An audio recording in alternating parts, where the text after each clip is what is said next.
Skilled education को बढ़ावा देने के लिए आईरीड अकादमी और डिकॉयल इंडिया ने बिजनेस एनालिटिक्स और मार्केटिंग में MBA प्रोग्राम लॉन्च किया। कार्यक्रम का आयोजन DGP डिग्री कॉलेज गुड़गांव में हुआ, जहां रियल एस्टेट शिक्षा की आवश्यकता पर चर्चा की गई। आईरीड के फाउंडर और CEO भास्वर पॉल ने बताया कि भारत का रियल एस्टेट सेक्टर $1 ट्रिलियन अमेरिकी डॉलर की ओर बढ़ रहा है, जिससे कुशल वर्क फोर्स की मांग बढ़ रही है। डिकॉयल इंडिया के फाउंडर अक्षय रवीश अग्रवाल ने इसे युवाओं के लिए नया करियर अवसर बताया। लॉन्च इवेंट में प्रमुख शिक्षाविदों और रियल एस्टेट विशेषज्ञ जैसे विनीत नंदा, राजेंद्र गहलोत, अंकुश कौल और तरुण भाटिया ने भाग लिया। रियल एस्टेट शिक्षा के महत्व पर विचार साझा किए। मुझे तकरीबन 20 साल हो गए रियल एस्टेट में काम करते हुए, और हमारी इंडस्ट्री में जैसे अभी आज के इवेंट में किसी ने बताया कि उन्होंने गुड़गांव को धूल में बढ़ते हुए देखा है, तो मैंने भी गुड़गांव में गोल्फ कोर्स रोड को या गुड़गांव के अलग अलग हिस्सों को बिल्कुल धूल में देखा है, जब कुछ भी नहीं था। और वहाँ से लेकर आज हमारी इंडस्ट्री कहाँ से कहाँ पहुँच गई। लेकिन इस इंडस्ट्री में जो स्किल्ड रिसोर्सेज हैं उसकी कमी पहले भी थी, आज भी है, और अगर हम ऐसे ही चलते रहें तो आगे भी रहेगी। उसमें दिक्कत ये है कि इंडस्ट्री में जितनी भी बड़ी बड़ी कंपनीज़ हैं, अब वो कंपनीज़ जब तक उनको अच्छे रिसोर्सेज नहीं मिलेंगे, उनकी जो ग्रोथ है वो और भी चैलेंजिंग बनती रहेगी।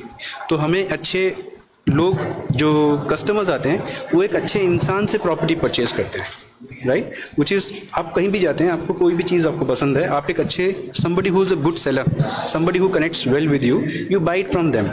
So same is the case with real estate. People come and buy things from someone they feel comfortable with. तो वो जो एक स्किल्ड रिसोर्स की जो गैप है वो आज भी एग्जिस्ट करती है, और हमें लगा कि एक मतलब दुनिया में इतने सारे लोग तो काम कर ही रहे हैं, तो हमने अपने लिए एक नया अपॉर्चुनिटी ढूंढा कि ठीक है, क्या हम बच्चों को, जैसे पिछले साल AICTE के रिकॉर्ड के हिसाब से तकरीबन 30 लाख बच्चे ग्रेजुएट हुए हैं। अब इन 30 लाख बच्चों में कितने बच्चे नौकरी ढूंढ पाएंगे, ये एक बहुत बड़ा क्वेश्चन मार्क है।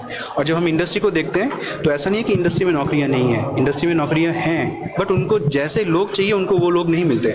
आज आपने खुद सुना इंडस्ट्री के कैप्टन्स, मतलब जो रियल एस्टेट के बड़े बड़े कंपनीज के जो चीफ आए हुए थे, वो भी यही कह रहे हैं कि उनको लोगों की ज़रूरत है, बट उनको जैसे लोग चाहिए वो लोग उनको मिल नहीं रहे। तो डिकॉयल और आईरीड का जो ये आप एक जॉइंट वेंचर आप देख रहे हैं, इसका ऑब्जेक्टिव ये है कि हम बच्चों को सही चीज़ पढ़ाएं, और MBA फुल टाइम बच्चा जब पढ़ेगा तो उसकी डिग्री आएगी MDU से, महर्षि दयानंद यूनिवर्सिटी, जो हरियाणा की one of the top universities हैं। And then in addition to that the student gets to do an immersion program from IIM and with an option of a international university. तो ये सब करने के बाद हमारे को ये महसूस होता है कि बच्चा रियल एस्टेट इंडस्ट्री को सही तरीके से समझ पाएगा और एक इंडस्ट्री रेडी प्रोफेशनल बन पाएगा, ताकि उसको अपनी नौकरी ढूंढने के लिए चैलेंज ना करना पड़े, वो मेहनत करे पढ़ाई में, बनस्पत की नौकरी ढूंढने में मेहनत कर रहे हैं। तो एक तो पहली बात यह कि this is a very specialised course. अब रियल एस्टेट के अंदर आप सोचिए, real estate is the second largest contributor to the GDP, but there is no dedicated course to develop the real estate professionals. तो ये अपने आप में एक यूनिक कोर्स है, और हम यहाँ बैठे हैं गुड़गांव में, जहाँ पे रियल एस्टेट का इतना बूम हो रहा है, तो वहाँ के लिए कोर्स होना, आई थिंक हम लेट हैं थोड़ा, हमें जल्दी कर देना चाहिए था, but we are right on time to start this now. Sir, generally कहा जाता है कि रियल एस्टेट में कोई कोर्स नहीं होता, आप लोग कैसे लगा कि ये कोर्स आप लोग को स्टार्ट करना, जो लोगों को इससे बेनिफिट मिलेगा? इंडस्ट्री के साथ कनेक्टेड रहे हैं लास्ट 15-20 साल से, and this has been always a question of the industry कि एक ट्रेनिंग मिलने वाला कोर्स क्यों नहीं है। मतलब आज बच्चा जो ज्वाइन करता है उसे ट्रेनिंग देनी पड़ती है, 1.5 साल तो तैयार होने में लग जाता है कि कैसे बिहेव करना है कोर्स के अंदर, किस तरह रियल एस्टेट को बूम करना है। और रियल एस्टेट इतनी तेजी से बढ़ रहा है आगे कि अगर वो जो साल का टाइम पहले से तैयार होके आएगा, जो ज्वाइन करेगा, it would be so good for the industry and so good for the individual also.